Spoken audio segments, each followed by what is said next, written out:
To flourish is to experience supreme well-being in all aspects of your life.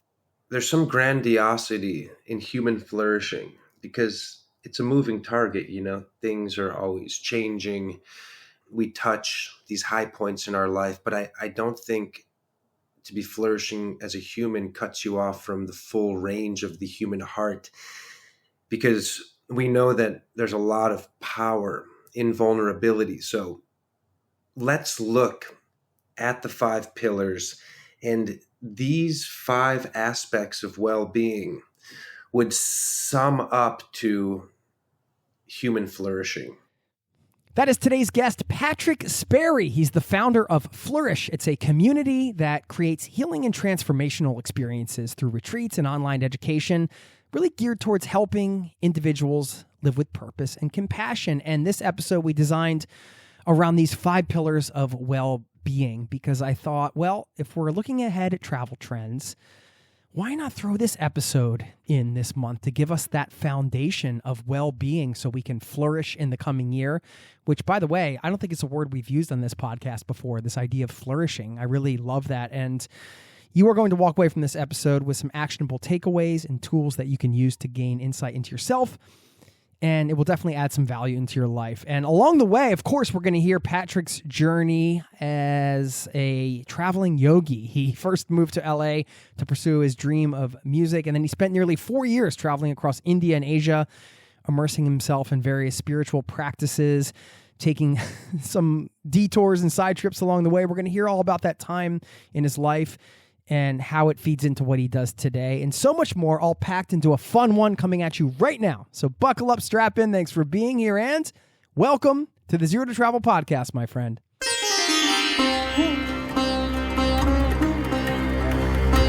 You're listening to the Zero to Travel podcast, where we explore exciting travel-based work, lifestyle, and business opportunities, helping you to achieve your wildest travel dreams.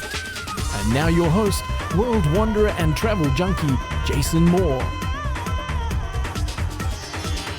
Hey, it's Jason here with ZeroToTravel.com. Welcome to the show, my friend. Thanks for hanging out here, letting me bring a little travel into your ears today. This is the show to help you travel the world on your terms, to fill your life with as much travel as you desire, no matter what your situation or experience. And today, it's also the show to help you flourish in the coming year. As we cruise into the coming year, it's kind of a time for reflection, trying to set ourselves up for whatever successes we want to have in the coming year. I thought this would be a great way to get you going in the right direction in terms of that part of your life. Now, you can check out Pat's work over at peaceloveflourish.com. It's a fun conversation. You're going to hear right at the beginning, he was a body double for a particular celebrity. So you're going to hear about his experience with that and a lot of other fun stuff packed in here. And I'm going to wrap it all up with a quote that I think ties this episode very nicely up in a nice little ribbon at the end for you.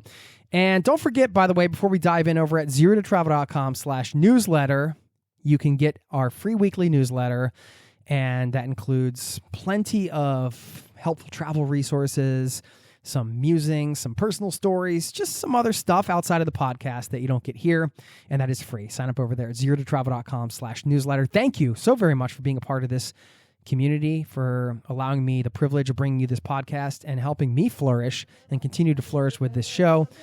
Please enjoy this one. Thanks for listening, and I'll see you on the other side, my friend. Cheers. So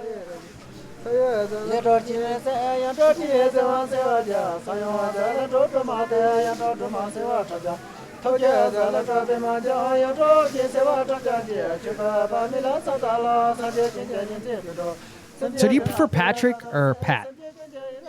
Yeah, it's a good question. It's the age-old question. Let's go with Pat for now. Yeah. Pat is kind of my forward-facing version of my name, but Patrick is also okay. It's like my buddies call me Patrick. My sweet friends call me Patrick. Okay, well, I mean, maybe by the end of this chat, I'll have the honor of calling you Patrick, but I'll just start with Pat Sperry. Welcome to the Zero Travel Podcast, my friend. Thanks for being here, man. Yeah.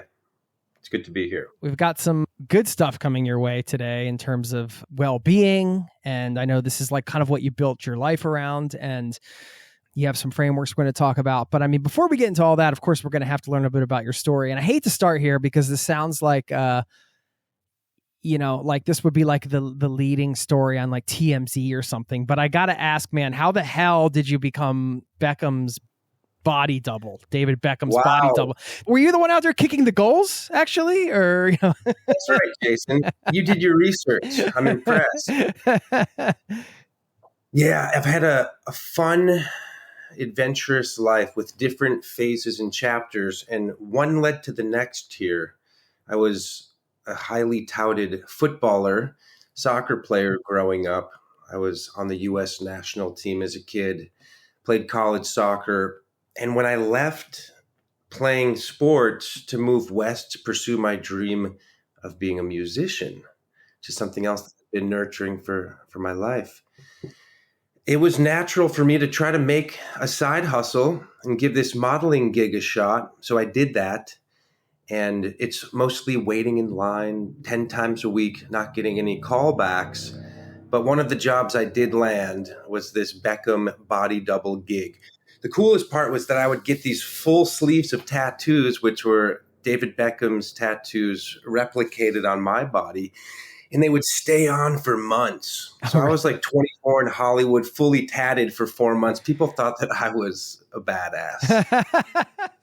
It was fun. He would show up. He was a super gracious guy. He would shake 80 people's hands on set.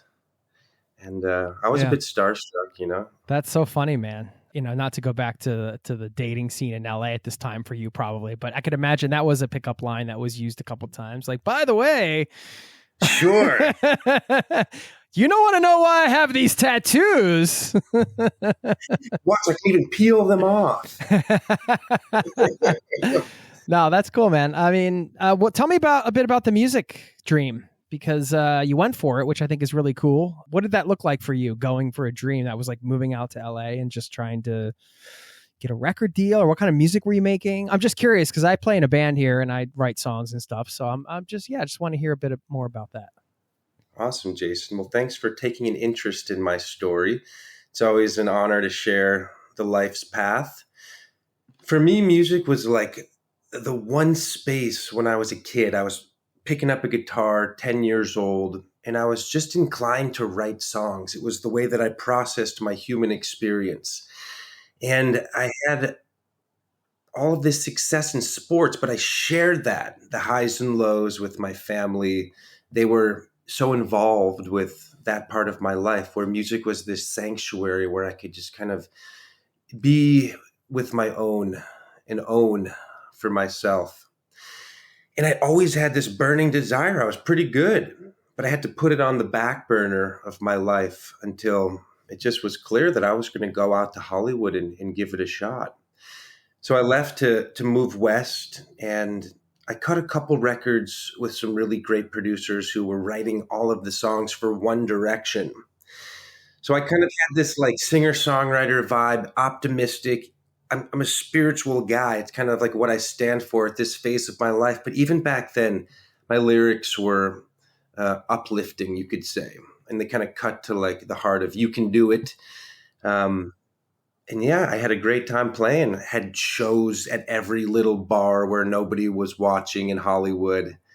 It was a nice moment, a vulnerable existence trying to make it in Hollywood. And the pressure of that and how much I wanted from music to make it eventually was probably the impetus that kicked me out of Hollywood and started my travels. I'm just thinking about lyrics now because I kind of write in a similar vein, and I'm trying really hard now to write a bit more about maybe like something character driven or something that's different, but then it keeps ending up being like this sort of mystical lifey thing. And I'm just like, stop this. Right. I gotta get out of this rut.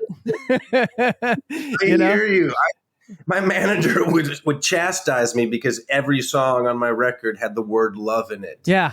Yeah. Like, I could probably find another way of expressing this sentiment. That's cool. But that's whatever's authentic, Jason. I want to hear your music. No, you don't. Not with me singing it anyway. But That's like that part of it is like sort of my sanctuary the same way. But no, I heard a interesting interview with the guy from Weezer, and they have the Blue album, which was like their big album. And one of the things that he said that was a rule for him for that album was that he was not allowed to put the word love in a song. And that's why you don't, I think he says it in one song, I think he said on the entire Blue album. And that was inspiring to me because it was like a good meta example, I think, of like, oh yeah, you can like put one constraint on something that could completely change the dynamic of how you do it. Like that's a really simple constraint if you think about it. Just like, I'm not going to put love in a song, but that changes how you approach every song and how you write. That maybe that's a principle that will come up during this conversation. There's these like small things you can do that kind of generate big change. I will not say the word love again in the next. You're allowed to say love, man. We're not against love here. No, I thought that was interesting though. So like for you, when you were out in Hollywood and you were doing all that, from what I read about you, it sounds like the sports thing was kind of like, it became like a lot of pressure. And then did the music thing kind of turn into that? Did that like shatter the sanctuary of that for you? Like all of a sudden now I'm striving for this other thing instead of striving for this thing, like that sort of idea of just trying to strive and accomplish? I think you hit it on the head, Jason. It's losing the joy in the journey. It's getting out of touch with the moment. It's looking too far ahead and setting yourself up for disappointment when what you do comes with so many expectations of what will come. And yeah, it cut me off at a certain point from really being able to freely express myself. I was trying to write hits, and nobody wants to hear a song that's built on trying. Maybe they do. Maybe some people work really hard and grind and hate themselves all the way through the creative process. But it just became a bit deflated. I lost touch with the love of why I did music, which previously, as I shared, was this respite from the pressures of athletic life. And I'm sure it wasn't all that, I love music and I'm sure I was enjoying it on some level. But it was how I was trying to stay afloat in life. And it's not the easiest path to carve out livelihood. Yeah, that's for sure. Especially when you have to be the best. Right. Yeah, it is like that. Mindset, which is limiting in life in general, and part of what I've dealt with since being a boy. Because my father, and he expressed this, desire and this vision of me being the best. And it's an impossible yardstick to measure up to. Yeah. And so that's kind of a big part of your journey, like whether it was athletics or when you transitioned to music, just that idea of trying to live up to that is, I'm sure it can be exhausting, right? Like perfectionist in recovery. Yeah. If okay. you meet any of us out there, it's definitely exhausting. You get burned out 3 times a year. And yeah. Well, how do you deal with that now, man? Like, how do you do you still battle with that? I think as you go through life, perhaps if you're on a path of self-development, if you're building up mindfulness and awareness of who you are in the world, those same neuroses of the past, they don't go away for good. You just kind of shift your relationship with them. Maybe it doesn't become so serious. It's like an old friend you welcome into the room rather than something when it rears its head you shut down upon. So it's still there, it comes up. But for me, what was like kind of the big change in my life was discovering this way of dealing with all of those inner attitudes through yoga. And for me, yoga is the main vehicle that I use to work within myself and on myself. There's many yogas: Kung Fu, Tai Chi, meditation. These can all be considered yogas, ways of bringing this individual self in connection with that greater universal intelligence. I appreciate you sharing the sort of the broader definition of yoga, because it's really just, like you said, it's not so much when people think yoga, they might get these ideas of, hot rooms and mats and tight pants and all. But I mean, what you're saying is it's a practice that sort of grounds you, unites you with your body, and that can be a multitude of different things, essentially. For you, well, that's part of your journey. I mean, spending 4 years traveling and kind of experiencing yoga and studying with some of these spiritual masters and everything like that, which I definitely want to hear about that, because that sounds like the way you describe that period of life. I know in your bio you describe it in a few sentences, but talking about 4 years of like study and working with these different masters around the world. So I want to hear more about that. How do you recommend somebody toe the line between self-improvement, you want to call it, self-development, whatever we want to call it, and acceptance? Because that's sometimes like, that can be the line, in my opinion, right? It's like, okay, like if I'm working on myself, does that mean I'm not good enough? But then I also want to like improve on things. But then by trying to improve on things, am I saying I'm not good enough? Or like, how, trying to be at peace with all that and be in the center of all that. How do you do that? You answer that question, Jason, and you're going to have a career as a spiritual teacher. Well, this is your, I mean, this is what you do with Flourish, right? I mean, you help kind of facilitate these things. So it is, brother. And acceptance is really the foundation. It's like the beginning. The famous quote from Lao Tzu, and really the core teaching of the Tao Te Ching, is just that. If the journey of 10,000 miles, this is like the holy grail of travel quotes, the journey of 10,000 miles starts with the next step. Well, you just don't take the next step if you don't accept who you are. That resistance, which can be stifling and keep you stuck, has to be overcome by at least enough acceptance and self-approval that you allow yourself to risk forging ahead. And you have to keep coming back to it. I think not enoughness is maybe, one of the most common through lines or threads of the human experience. Raise your hand if you've ever felt like you're not enough, right? And the whole room's hands shoot up. Not enough, not worthy, not belonging. And these are the problems that Flourish seeks to solve by building community and by really practicing a radical level of acceptance. Our tagline on our logo, if you can read it, says, "All of you is welcome here." So it means no matter where you're at, how stuck you are, how fucked up your life is, wherever you've been, you belong. We get it. I've been there before.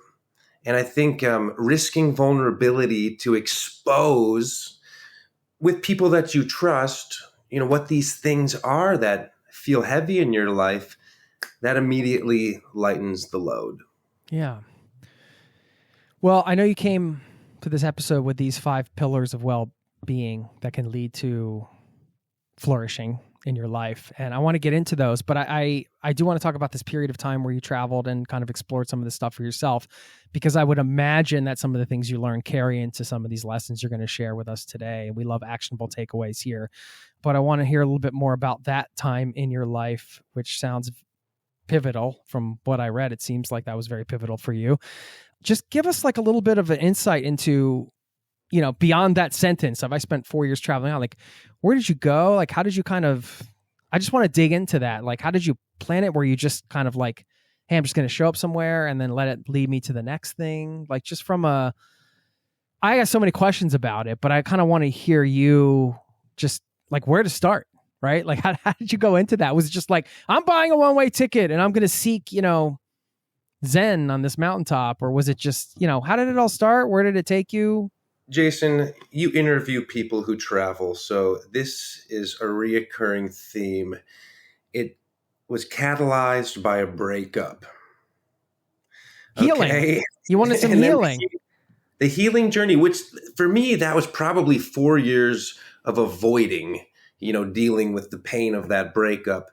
Uh, not in some. I mean, that's a bit of an overstatement. But to go back to Hollywood, 7 years, 8 years after I was teaching so much yoga, 12, 14 classes a week, it was just becoming like a little bit boring. The songwriting thing was causing a bit of burnout. I had an Australian girlfriend at the time, and we were invited to go spend a year with her family, kind of work abroad. She was originally from New Zealand, so I went from LA to New Zealand, toured that island for a month and a half or so, flew to Southwest Australia in a little small town called Margaret River, kind of famous on the surf circuit. And inevitably, that relationship ended. The writing was on the wall in LA. And when I left Australia, I remember being in a bookstore and going to the Lonely Planet section and just kind of combing through places. I was on the other side of the world for the first time, so there was a lot of things proximate, and I went to Thailand. I went to Thailand. I was seeking some silence. I wanted to go into a Vipassana meditation, which I had done here in the States. This is supposedly Buddha's original teachings on meditation. And in the West or all around the world, they have these Vipassana courses. They're free. They're 10 days. They're intense, silent, kind of 14 to 16 hours a day of sitting. It hurts. And I didn't want something quite so fierce.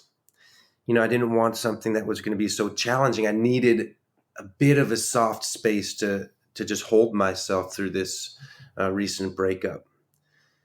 So I got to Thailand and I sought out the right center for me to sit. And I spent a few weeks at this beautiful forest monastery in the north of Thailand.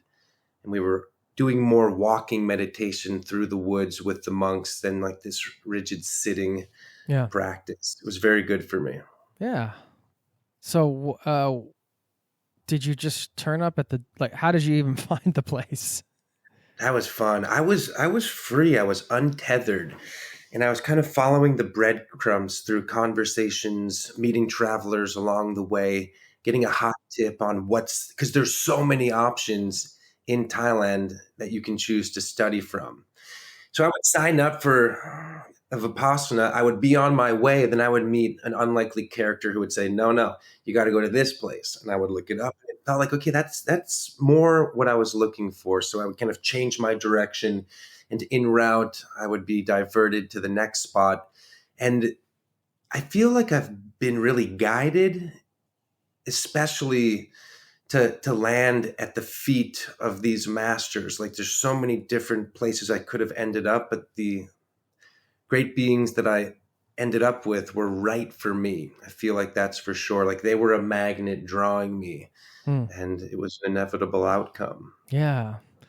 That's interesting. Yeah, no, I appreciate the perspective of, looking at the other options and say, like, not just saying, okay, I've Vipassana, I'm going to put myself through this, 10 days. Because that is the sort of, it can be the inclination. Like I've talked to people that have done that and they've gotten a lot out of it. But to me, it does sound pretty terrible, like sitting for so long and just being quiet. I mean, I'm a podcaster, so I can't shut up, but yeah, I don't know. I'm just bringing it up because I think anybody listening that has considered these things, it could be helpful instead of just diving into something that, this is like, this is one thing about going out of your comfort zone. And there's another thing about getting out of your comfort zone, but also aligning with what might work better for you. You know what I mean? For sure. And Jason, that's a good point. A big part of what we emphasize at Flourish is these curriculum, which expose individuals who are with us to so many different ways of practicing well-being, where somebody might find that crafting and art making is what soothes their nervous system and quiets their mind and connects them to themselves in a deeper way. Some people might like laughter practice or ecstatic dance, breath work, whatever it is. All of those are kind of, what can we say, vehicles that can deliver us to this state of being which we seek, which is basically inner peace and, a lot of gratitude for the gift of life. So it doesn't have to be austere. I think there's times for that in life, and you have to honor yourself along your journey enough to give yourself what you need. And you might not want to do the intense practices, but you might know that you need them at that phase in your life. So you do that. It's tuning in to what you need and following that guidance. After you had the experience with the walking meditations, you spent some weeks in this place. What was your mindset at that time coming out of it? And then where did the journey take you? Can you kind of like paint the picture of Yeah. sort of the journey? Well, on the map, we went from LA to New Zealand to Western Australia, flew to Bangkok, had mostly a northern Thailand experience. I have not been to the south of Thailand yet, but just to kind of jump ahead, the cool thing about all of these travels is this is now what I do is bring people back to those places which I was blessed to experience. So when we go to Thailand next year, we'll do this northern pilgrimage. We'll shoot over to Cambodia, which is where I went next. I didn't spend a lot of time there. I basically went to visit Angkor Wat, this massive temple complex. I think it's the biggest temple complex in the world. And that was like, wake up with the sunrise, walk barefoot through the temple before the throngs of tourists came and, kind of took over. And then I was going across Southeast Asia. I skipped Laos. I went to Vietnam. Again, I was called to the mountains.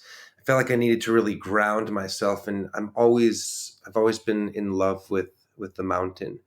Not that I avoid the beach. I live in San Diego, but I feel like my soul is connected in the most powerful way when I'm up at the top of a mountain. I rode a motorbike to the border of China in Vietnam, spent probably a month there, and then flew to Bali. I had a yoga retreat that I was hosting in Bali. And I was so exhausted from all of the moving and the experiencing from the previous months that I just left Vietnam early and laid on a beanbag in the Gili Islands of Lombok for 3 days. People thought that I was high the whole time because I just was floored, but I was not. I was just giving up all of this doing for like a lifetime. And that was a really peak moment for me, was just letting go. From Bali, I'm sorry, I just was like disappearing in that memory of being No, on the that's beanbag, great. looking at the I sunset. love it. From Bali, I think the best moment of my travels was the 4 months that I spent at the Five Immortals Temple in central China, in this region called Wudongshan. And if anybody speaks Mandarin, forgive me, my Chinese accent is no good. And we were training Kung Fu and Tai Chi and studying internal alchemy, which is the enlightenment path through the Taoist perspective. And that was fierce.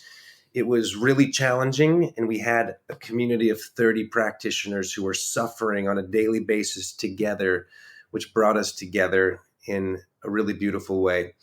4 a.m., beat the drum, run to the top of the mountain, practice Qigong with the rising sun, come down, hold silence, train for 3 hours, do your chores. It was just every day.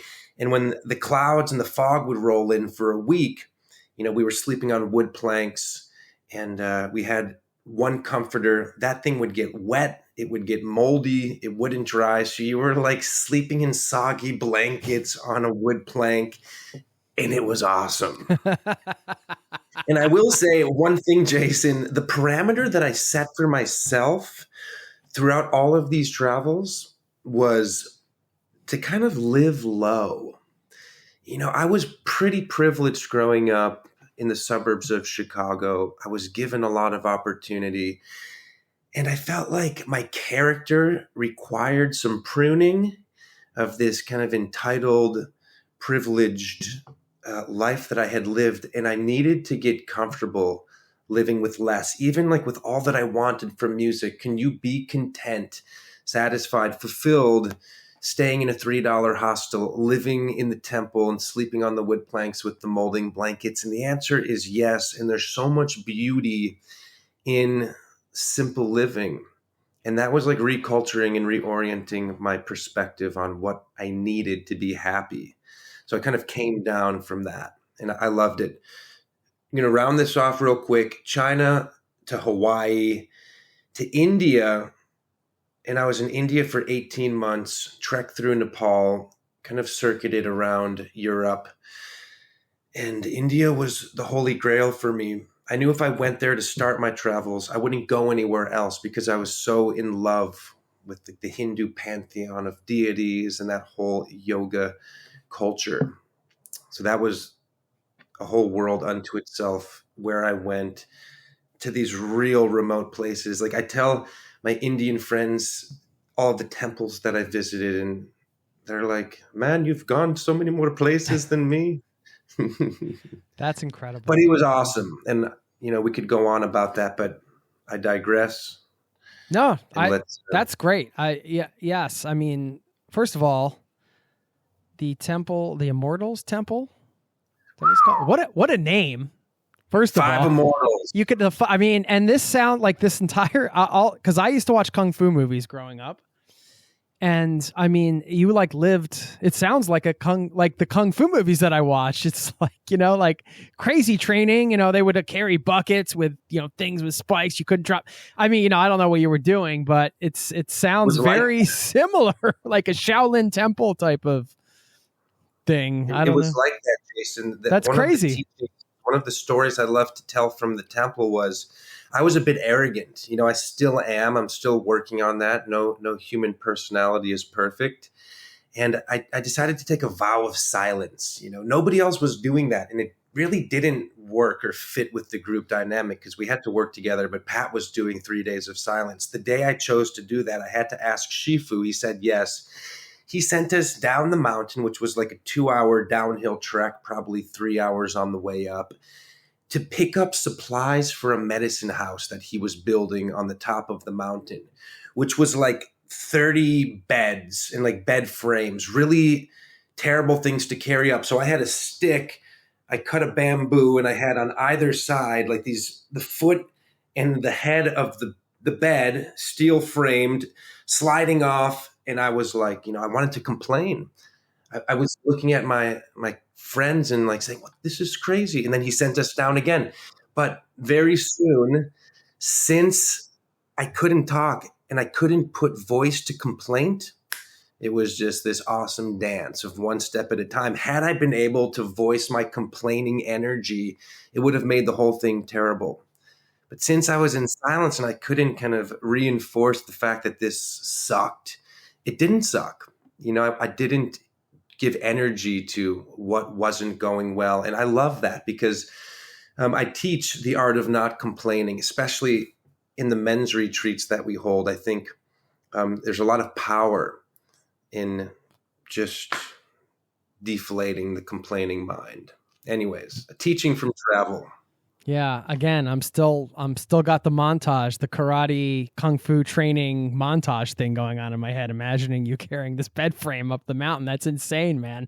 But yeah, I mean, to your point of just kind of living simply, it's one of the great lessons of travel. I think when you budget travel, and yeah, I think it's a valuable experience for anybody, even if you can afford more. It's just something about, like you said, getting used to that. You're like, wow, like not only am I happy with less and I can be happy or content or whatever word works for you, I'm thriving, like this feels great. And it's definitely something that's impacted me for my entire life. Even though I live somewhere now, I own possessions like that, but having had so many years of just living with less, it can impact your whole life. Those lessons. Part of what people take away from their Flourish experiences when we go to India, Peru, any place which is very different, the transformation that happens is half in part because of this exposure to different ideas and to witness people seemingly living with less who appear to be radiantly happy. That comes across in India in a really powerful way because people are so close to God and so much in their hearts that the smiles, that bloom across the lips of folks who are in the dirt, it's something like that we don't know, or it's hard to come by, perhaps in the West. So it's a real honor, and that exchange is worth it alone. Absolutely. What does your family think about the path you've chosen, coming from like the budding career in athletics and then music into what you've built and kind of the work you do today? Yeah, it's a good question for reflection, and I'm reminded of like a really validating moment that I shared with my father. Kind of on the tail end of all of my travels, and he was a finance guy in Chicago. My brother followed a very similar path and went into sales, kind of did, you know, the early morning wake up, commute downtown, work, come home, give time for the family and whatnot. And I was doing such a different thing, always following my passions and seeking this greater purpose. Not that there's not purpose and meaning in that lifestyle. It's rich and full for them. But my path was so different, that maybe folks didn't quite understand, people that I grew up with. Like, I remember coming home from India with a huge beard and even longer hair. And this kid looks at me and he said, "What happened to you?" He was like, he had no idea what I had been up to. And I couldn't even begin to explain that to him. But my dad said he was talking to a bunch of his buddies. And one of the guys was like, "He's the one that figured it out." And I felt seen in that, because I'm so grateful when I go back to some of these moments and just realize the courage that I had to seek these adventures. And I think one of the parameters, not only to live with less and to train myself in that way, it was also like, okay, if your life is a movie, what's the most, outstanding next scene that you could write for it? I was kind of using that as a benchmark to keep seeking these extraordinary experiences. Thank you for sharing that. I was thinking about anybody listening here who might be living more unconventionally relative, or choosing, perhaps considering a path that's more unconventional relative to their background, and something that others in the family they think might disagree with, or something like that. I mean, I was just curious what your experience was. Yeah, you kind of mentioned just there getting into kind of seeking those experiences. And this is another sort of seeker / travel related question I have for you, which has to do with the hedonic treadmill. If you've heard that term, it's just the idea of like you're just constantly seeking the next thing. And then it just ends up being like a different pattern that's replacing like another pattern you might have had in a 9-to-5 existence, for example. Not you, but I'm just speaking in generalities. But that idea of, when is it enough kind of thing, or, trying to figure like, okay, am I just, first I was chasing promotions. Now I'm just chasing experiences, which, listen, I host a travel podcast. I was nomadic for over 10 years. Like I get it. Like I've lived that. I wasn't like thinking I got to stop running on the hedonic treadmill now. This is baloney. It's like following your heart, but then maybe it can be, I don't know, I thought it was worth coming up, because maybe if that is something that becomes detrimental and it's replacing like your ability to just sit with yourself and like, yeah, I'm just wondering, is that something you've discussed before or thought about for yourself? It's a really good insight, Jason. And I think it's a great segue to leaning into these 5 pillars of well-being we want to talk about. One thing that comes up is, again, in the Tao Te Ching, and George Harrison wrote this in the Beatles, was that without going out your door, you can know all ways of heaven.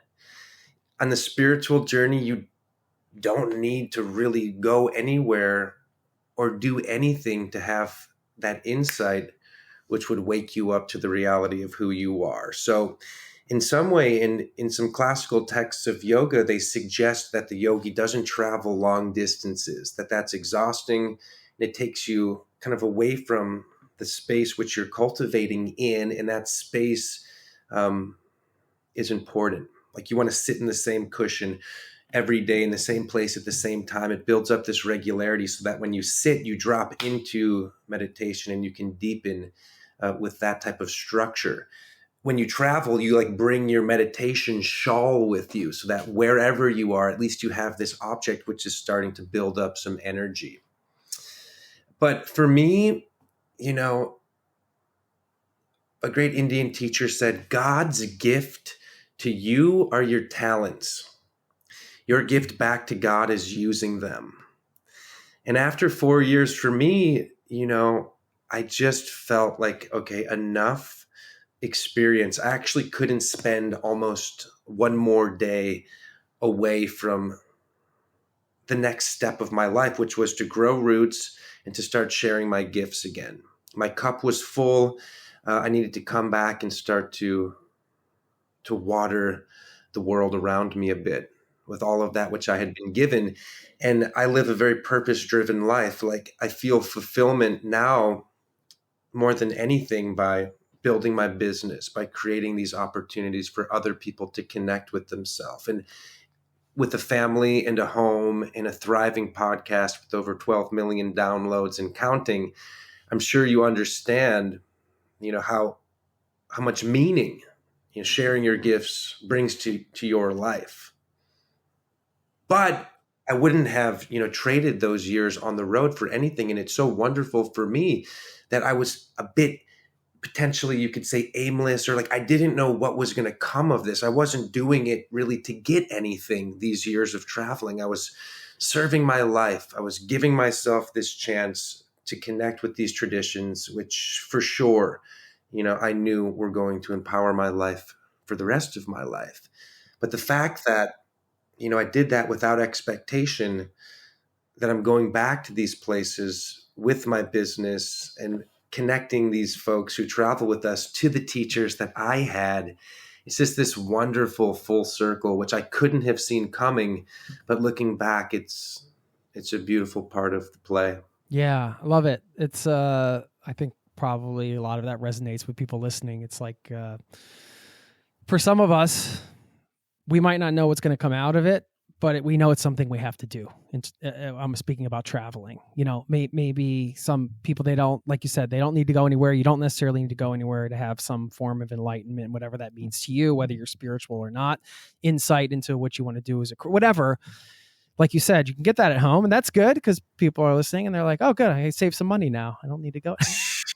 But I think a lot of people listening in this community, at least, and your community, I'm sure, is you might not know why you need to do it, but you just need to do it. You need to get out and explore and travel for whatever reason and fill your cup, like you said, in that way so you can water it out later. I love that metaphor. Let's get into these 5 pillars. We probably hit on a bunch of them already, but I want to dig into some of these because I think I love the word flourish. Actually, I think it's a nice word, and I guess we could start there. Like, what does to flourish mean to you? Because I think that frames up these 5 pillars pretty well. Yeah, flourish. What does it mean? To flourish is to experience supreme well-being in all aspects of your life. There's some grandiosity in human flourishing because it's a moving target. Things are always changing. We touch these high points in our life, but I don't think to be flourishing as a human cuts you off from the full range of the human heart, because we know that there's a lot of power in vulnerability. So let's look at the 5 pillars, and these 5 aspects of well-being would sum up to human flourishing. And just to give a little bit of context, when I came back from traveling, I was trying to figure out what to do. And I was a bit lost for 9 months, a year. It took me a while to find the next step. For me, going back to hustling yoga classes, and if anybody's teaching a lot of yoga classes, it gets a bit exhausting. Physically, it's demanding. So I was like, all right, this is not the only thing that, and I have more gifts than this. There's something else. So I enrolled in the College of Executive Coaching, and in that curriculum, we were given a book called Flourish. And this book was by Martin E.P. Seligman, who is the grandfather of positive psychology. He really changed the game in psychology from looking at deficit to what's going well. And he did all of these amazing experiments, which started to prove that the effectiveness of gratitude far outweighed pharmaceuticals in some cases to work with depression. There was long withstanding benefits for somebody who wrote a gratitude letter to someone in their life that had offered them an act of kindness and knocked on their door and read it out loud. So I was really intrigued. And when I came upon these 5 pillars of well-being, a light bulb went off because I experience these 5 pillars regularly. So I feel like I'm somebody who is experiencing human flourishing in these regards.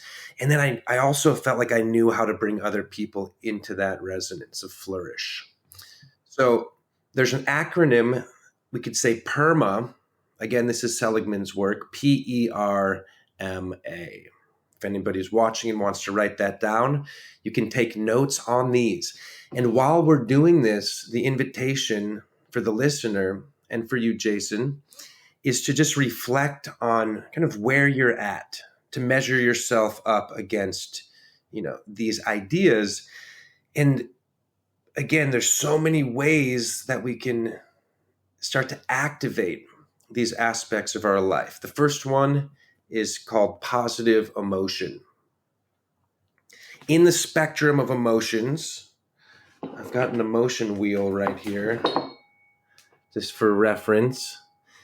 We can see surprise, happy, sad, disgust, anger, fear, and then all of these shades of those emotions. But if you're just maybe looking at happy and surprise, some of these words would be in that spectrum of positive emotion.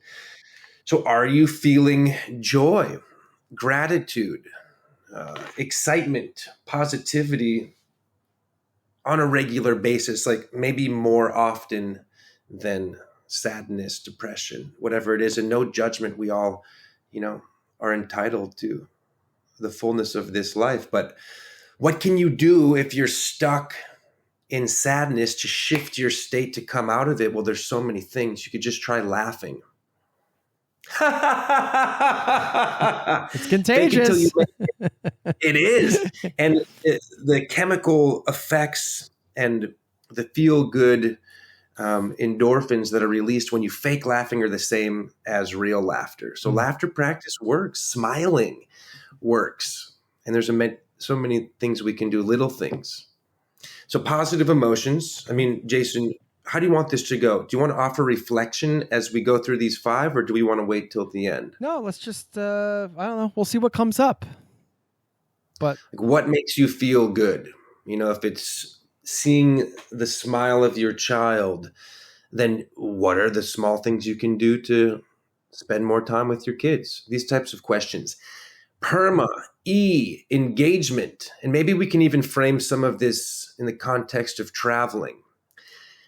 Engagement means you get lost in what you're doing. You lose track of time.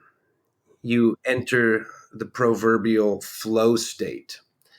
And one way that you can simulate that is by having an elevated conversation with somebody.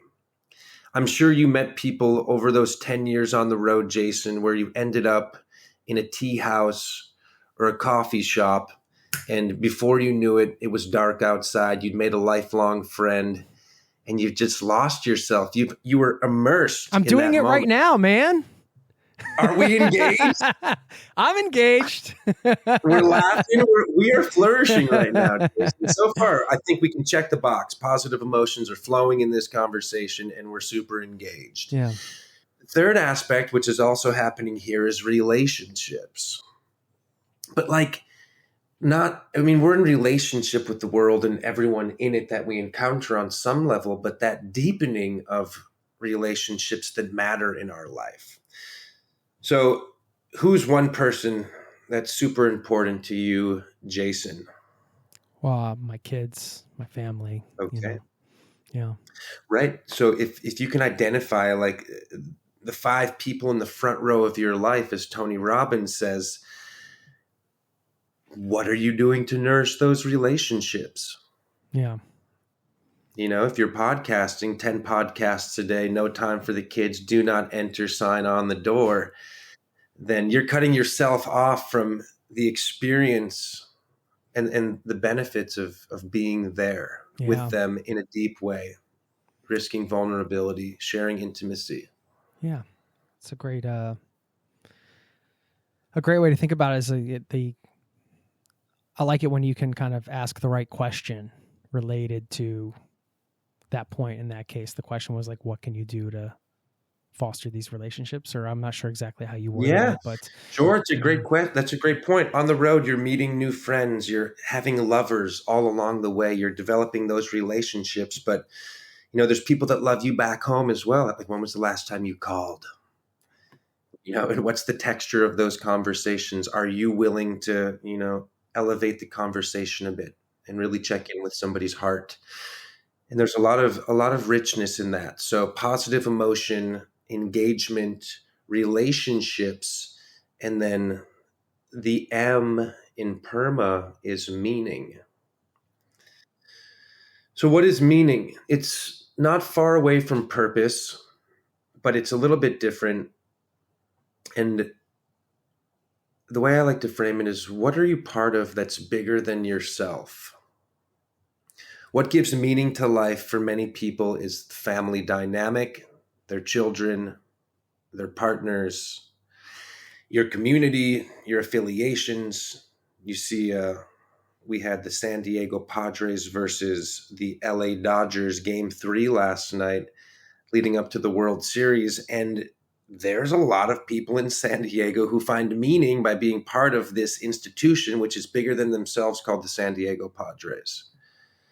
For me, I feel that with the University of Michigan, where I played soccer. Like, I don't really watch sports other than Michigan football. And when I see those colors and all of that pageantry, it just lights something up. I'm part of this bigger thing. And of course, religion is probably the main vehicle where people find meaning, spirituality with God, with the universe, with that sense of being part of this bigger thing, which is, the mystery. And what are you doing to nurture that connection? Do you have a practice? Are you in prayer? Are you studying the scriptures? Are you chanting? There's, again, 10,000 paths that lead to the are you going to summit. baseball games? Are you going to baseball games? Right? Exactly, Jason. And that's how it can be. And then, yeah, connect with those worlds. Nurture them. Again, you got to give some energy to bring these things to life. The last one is cool. It feels unexpected, but I think we certainly all know this. PERMA for accomplishment. That in this whole experience of human flourishing, I mean, you check the box on your to-do list and it feels good. You reach a goal that you've been, I wouldn't say striving for, because I veer away from that now, but that you've been working towards, that you've aimed your bow at and hit the target. You can celebrate that. Feels really good. It's good to get things done. It's good to make progress, but one step at a time, I would say. So these are 5 aspects of human flourishing, and knowing them is empowering because you can show up for your life having these things in mind, where if you're down, okay, look at you. Oh, I can't do anything. I'm so lazy. I never get things done. Go to the grocery store, check the box. Your fridge is empty. Get some groceries and you'll feel good about doing that. Love it. PERMA, positive emotion, engagement, relationships, meaning, accomplishment. I think this is great. I think that this is an opportunity thanks for sharing all this, by the way, and the follow-up questions that you can sort of ask yourself to to help to reflect and consider what each of those might mean for you in this moment right now. I think that's super powerful. I find, seems to me that the questions you ask yourself are probably the most important questions that you ask, because that's what's generating the awareness. I think the awareness, like this is an opportunity that you sharing this, is that, okay, now we have an awareness around this framework, which creates an awareness around these individual pillars, which we can use to initiate change if something feels off balance, I suppose. Well said, Jason. Well said. And I think the last thing I'll add to that on my side is, what's the smallest thing you can do today to take a step towards feeling good, building your relationships up, accomplishing that big goal? Because from where we're at to where we want to go, it could be, quite a ways that we have to walk. So tying it into this attitude of acceptance. Okay, here's where I'm at. I'm feeling a bit down. I've been stuck for some time. Maybe you're not going to get fully unstuck in one, fall swoop. What's the smallest thing? It's just a bit more compassionate. It invites patience. It invites the 10,000 steps by taking the next step, so that we don't have to feel so overwhelmed, by the mountain to climb. I love that, man. That's such a great single call to action to kind of tie this together. And if anybody listening that acts on that and they're like, hey, I'm actually taking something from this episode, I'm doing this thing, get in touch, let us know. We'd love to hear what you did, because I love to share those stories. Just it's empowering, and especially that idea that you can just do a small thing. Yeah, I hadn't thought of it in that way, of just that can be a more compassionate approach to yourself. It's easy to kind of think of it as a practical, okay, yeah, take a small step today. It's going to give me some momentum. It's going to give me like something sort of positive to lean on for the day. It's going to get me closer to my goal. But then thinking about it through the lens of being compassionate to yourself as well, that's an incredible like benefit, side benefit, or main benefit perhaps, to thinking of it that way. I think it's great. Thank you for putting that together for us today. I should mention, of course, your website again, peaceloveflourish.com, and you have the retreats there. Do you want to share a little bit more about that so people can check it out? And then I had a couple follow-up questions before I let you go, if that's okay. So you can eat breakfast or something. I don't even know what time it is there anymore. Wow. It's 4:57. And I was telling Jason that I thought our meeting was yesterday. So I've awoke at 3:27 a.m. The dedication. It's great. I've got teacher training this weekend. And I was out of town for 10 days. My body was stiff. So I've got like hours this morning to practice. Thank you, Jason, for showing up. See, there's that there's that no complaining in action. And you know what? You're not even, at least you didn't have to carry a bed frame up a mountain this morning. I'm grateful. Life is good. Yeah, that was something else. Look, for me, Flourish is my passion. It's my purpose. It fulfills me in the most meaningful way. And I get this awesome chance to travel with people. So sharing peak experiences with people is probably the best way to build relationships. When you're falling in love and like you take your partner to the desert on your second date and you are out under the stars, like you're bonding in the most beautiful ways. So our intention is to create these really amazing experiences with a spiritual inclination, culturally immersive. We do a bunch of different things at Flourish. We have like 5 modules. One is called Men's Retreat. We bring groups of men into the mountains and we go through this kind of pseudo rites of passage to achieve or to start to get a sense for what mature masculinity looks like. It's amazing. It's intense. My partner, Catalina De Leon, leads our women's retreats. There's a different texture to those, but they're super beautiful. And the big things we do every year is Paradise and Pilgrimage. Paradise looks like 1 week on the beach in Mexico, Costa Rica. It's a more intensive practicum. We'll have like 4 sessions a day. Wake up with morning and meditation, yoga and meditation, and then flow through a whole array of well-being modalities, as I suggested, from sweat lodge, temescal, to all different types of art, relationship building. And then the crown jewel is the pilgrimage, baby. That's Flourish's journey to the epicenters of spiritual earth. Last year was 2 weeks in India. Something that we're doing, which is really amazing, is we brought a documentarian to India last year and we shot a feature-length film. It's getting a lot of applause. And we've actually garnered some support to shoot episode 2 in Peru. And we're going to Peru, the heart of the earth, you might say, in about 3 weeks. So we've got a great group gathered. And again, practice, spiritual practice, relationship building, community is at the core of what we value, shared experiences, cultural immersion, really great food, and some rather elevated accommodations. We're not doing what Pat Sperry did in those 4 years, kind of living really low. We're getting out there, we're working for it all day, and then we're coming back to the lap of luxury, which is pretty awesome,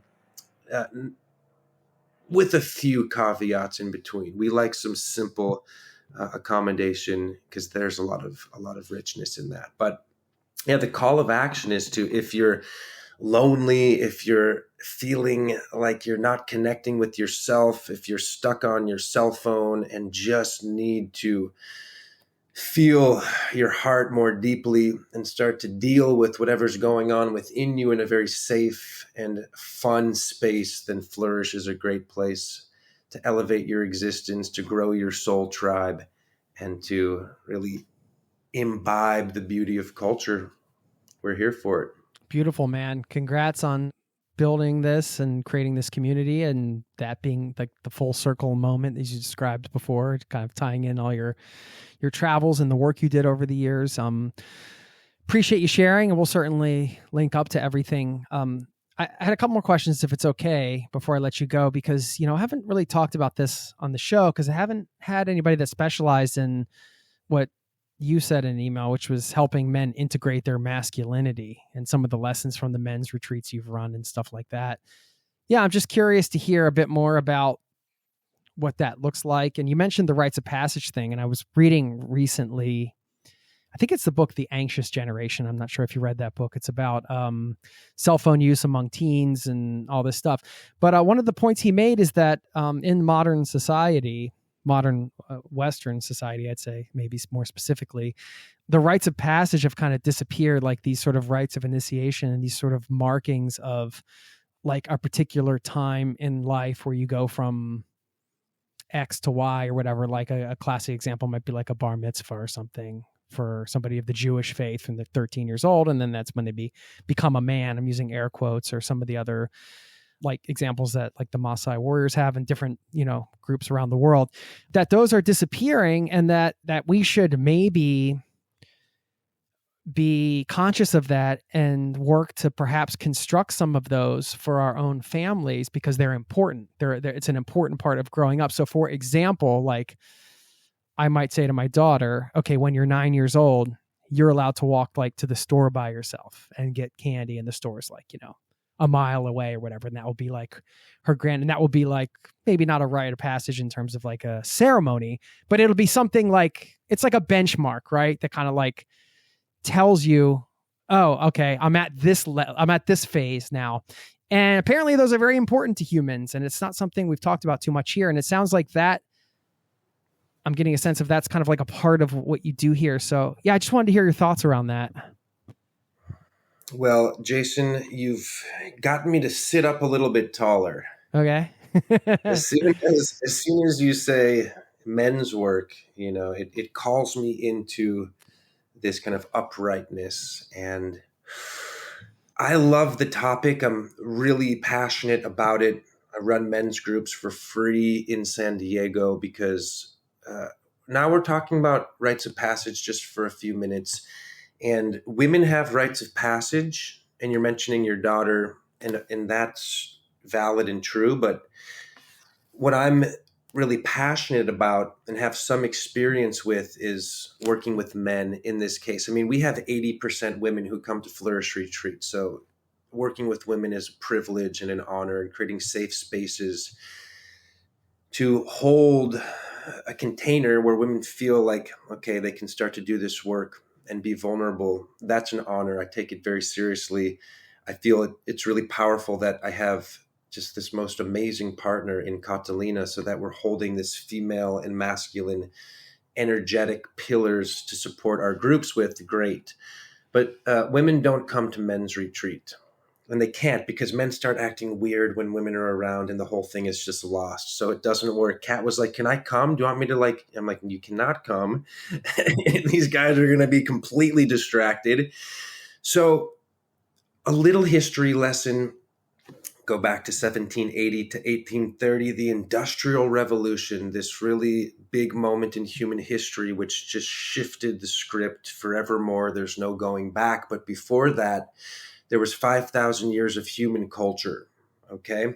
And in all of that time, men stayed at home more or less.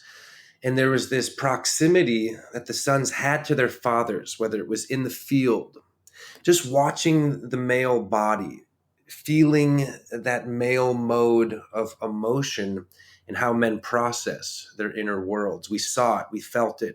There was an exchange from father to son through passing on a trade. There was a boy with the lodge of grandfathers and uncles in council, in the hunt. So we knew it was natural what it looked and felt like to be a man. But in the Industrial Revolution, for the first time, the man left the home to go to the factory. And then women started raising boys in the West, right? And not across the board. So this isn't a blanket statement, but it's relatively true. And when I ask the men in circle, how many of you were raised by your mothers, 90% of the hands shoot up. I mean, my dad was really present and involved in my life, but he woke up at 4 a.m., went downtown Chicago, came home at 5. And then he would coach us and be part of our lives. But often, boys get their father's temperaments when they come home from work rather than their teachings. So with all of that being said, the basic understanding and the foundation of my learning comes from a book called The King, Warrior, Magician, Lover. And those are the 4 predominant energies of the male psyche, which if you study history and mythology and stories, these archetypes just come up over and over again. And we can look at any movie, Lord of the Rings, you mentioned it before, to kind of discern who is the embodied king, warrior, magician, and lover. And all of these aspects are in us. And when we start to understand those, we can activate them when needed to start to embody this mature masculinity. To go back, women cannot initiate boys into mature masculinity. This doesn't happen. If you look across time and culture, that's not the way it goes. Boys are taken, this is the cornerstone of rites of passage work from indigenous cultures. Boys are taken out of the comfort of the mother, typically at night. And the women are complicit. They're in on it. They pretend that there's this big drama. They're weeping and crying. And as soon as the boy's gone, they've done their part. They have to sever the connection with the mother, which is really the connection with comfort, and take them out of this soft space into the reality of the hardships of life. That's part of this initial phase. And we don't really get that. Right? So these rites of passages have been lost more or less to the modern man. Women cannot, because women have a different mode of feeling. They have a whole different texture to their being. So it requires elders. There's a major deficit of elders in our culture, wise people, that the pursuit of knowledge has kind of replaced the value of wisdom, which comes from experience, comes from traveling too. So if you're a traveler, just know you're becoming wise and knowledgeable, which is great. So how do we deal with this as a 37-year-old man? And how are we blowing up and messing up our lives because of our boyhood psychology? One of the archetypes of the boyhood psychology in the king energy is the high chair tyrant, right? The boy, mom comes with the spoon, and if she doesn't feed it at the exact right time, if it's not the exact right temperature, then of course you throw the high chair and the food's all over the floor, where you demand that the world bends to your every will. Elsewise, you'll throw a tantrum. And I see a ton of men throwing tantrums in different ways. I do it myself at times, but then I have again this framework of the king, warrior, magician, lover, where I can say, okay, you were acting like a little tyrant. How would the king, embodied in his mature expression, have handled that situation? Because the king blesses his realm. The king creates order in the realm and boundaries. So having boundaries in that moment might look like exercising no and just saying, no, I don't want my food right now. I'm not ready, rather than making a big deal about it. So we have these pseudo rites of passage initiations. We're going to try to do what wasn't done at that important moment, 13, puberty, coming of age, to deal with who we are now. And when you're in a group of men going through intense experiences, beat the drum at midnight, wake you out of bed, put a blindfold on, take you out to the woods, I don't want to give it all away. The element of surprise is essential. Not that you're going to be carrying a backpack filled with rocks to the top of that mountain and unpacking the weight of men that we carry from our ancestors, but you might. And you start to hear other men express vulnerably what their struggles are, and you realize that you're not an island, that you're not alone, that we all go through the same human stuff. That alone is like, wow, it's a relief. And, your romantic partner is not your therapist. So you need to have men that you can trust to hold you accountable, that you can bring your struggles with, who will give you good feedback. And then the art of giving feedback. So it goes on and on. It's relational. It's somatic. And we need new skills of how to feel and how to express ourselves as men. Yeah. Wow. That's sounds incredible. It was a lot, Jason. I'm just lit up. I'm definitely not now. I'm up. No, that's great. Because I honestly have not had the chance to kind of dive into that topic with somebody. So it's interesting to hear that there's a framework out there like the king, warrior, magician, lover. Are there any other resources you can think of like that, like related to the conversation we had that you mentioned? Obviously we had the pillars conversation based on Martin E.P.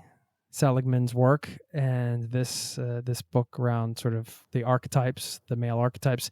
We love actionable takeaways. So anything you have that's coming to top of mind, feel free to share. Well, if anyone's listening at this point, if you've been brave enough to make it to the 90th minute, the final hour of this elevated conversation between Jason and Pat, I commend you. Well done. This is the moment you've been waiting for. What is the final gift here? As far as the book goes, there's so many ways to connect with yourself. So the general kernel of wisdom here is just show up and try something new and see what happens. Try different ways of connecting with yourself. I'm asking you to put on a practice. And if it feels good, whether it's sitting, walking, singing, dancing, practicing this or that, if it feels good, then stick with it. Patanjali in the Yoga Sutra says that the fruit of yoga is ripened by steadiness over a long period of time. And a little bit goes a long way. So maybe you're traveling and you can't do your asana practice if you're a yogi, but you can do 5 minutes of, child's pose to downward facing dog and a forward bend. You can sit for 3 minutes. You don't have to sit for 3 hours. So a little bit goes a long ways, especially if you can be consistent. And when you fall off the horse, beating yourself up never helps. So just give that one up. Jesus said, do not condemn that which thy allows. So if you're a yogi and you smoke a cigarette, you can't unsmoke it. So it doesn't help to chastise yourself inside your head. Be Here Now is this incredible cult classic from Ram Dass, who was this great Harvard psychologist turned yogi. I love Ram Dass as an access point to spirituality, especially from the Westerner's point of view. It's a brilliant mind who weaves psychology and humor and profound insight into his teachings. And I love his podcast. It's like he's no longer with us, but he recorded every one of his lectures. So we're now receiving post-mortem, like episode 279. I'm so excited every time a new one comes out. These jewels from the past. And he's funny. He's hilarious. Yeah, he's funny. He's hilarious. And, and he's not in his body, but I still feel like he's with us. I'm hanging out with him every time I hear him speak. Yeah. So he's a great resource. I would dive into Ram Dass. I mentioned the Tao Te Ching like 4 times today. So check that out. It's so mysterious, kind of unlocks something within you. It's something you can't quite grasp, but it stirs the soul. I like Stephen Mitchell's version of that. And lastly, as a book, I would say the collection of poems translated by Daniel Ladinsky of Hafiz. Hafiz is a Sufi mystic, and he's got a collection of poems called The Gift. I never have a copy because I'm always giving it away. Just is so wonderful if you're looking for something a little less literal and more poetic. Love it. Thank you, good sir. What a wonderful conversation. I had a blast. And I really appreciate you getting up early to do it and also just sharing so much of what you shared today. And I know there are a ton of takeaways here for people listening, and myself included. So thank you for allowing me to engage in this conversation and get lost in it and enjoy this time with you. Man, I'm just saying, Norway's ripe for Flourish. So, can't say we're not going to do a part 2 in person. I got to put it out to the universe. I love that, Jason. Let's hold the vision. For anybody that's hanging out with us, @BeFlourish is our Instagram, and then you can connect to us at peaceloveflourish.com. Either way, feel free to write me directly if you have any questions, any excitement about participating in Flourish. And you might be one of the lucky ones who comes to Norway to hang out with Jason and I in person. Let's do You're it, a man. wise, beautiful soul, man. I think you're an awesome guy. I'm really happy to connect. Thank you for the opportunity. You're sweet. You're sweet. Yeah, well, let's keep in touch. Definitely appreciate your time. Thank you so very much. You can call me Patrick now, Jason. Patrick, thank you, Patrick. Oh, I wasn't sure. I wasn't sure if I had permission. I got it. Yeah.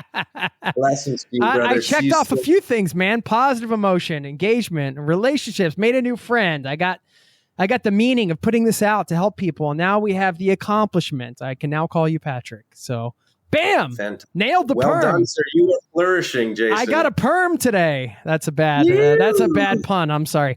All right. Well, I'll let you go. Thanks, Patrick. Take care. Thank you.